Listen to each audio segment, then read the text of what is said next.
Sabi nila, math is fun.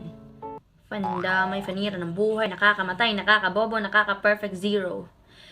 Bakit pa kailangang magbilang kung sa puso ko ikaw lang ang numero uno, pex man? Anong function ni X kung ikaw ang Y-intercept? Kasi si X sinasubstitute, pero ikaw hinahanap-hanap hindi lang dahil cute, kundi dahil mapuot ang buhay. Kung hindi ka kasama sa aking future bahay, no need to find Fibonacci sequence kasi ang sequence lang ng ating love story ang nagme-make sense.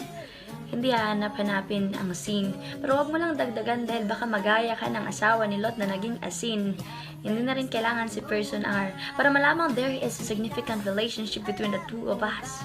Matik, reject the null hypothesis ang labas. If ang probability totoo sa coin na head, ang labas ay 1/2.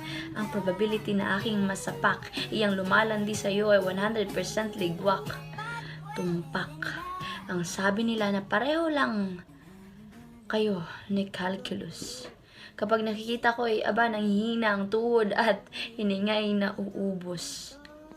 Bagsak na bagsak. Kagaya ng trigo na palaging hinahanap ang relasyon ng bawat anggulo ng triangulo, patuloy ko pa rin hinahanap ang papel ko sa buhay mo. Palibhasa kasi ayokong maging second. Gusto ko 360 degrees sa akin lang ang ikot ng mundo mo.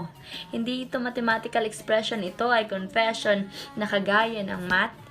Ikaw ang therefore I conclude sa lahat ng aking solution. Ikaw ang given sa dami-dami ng question mark na dapat alamin.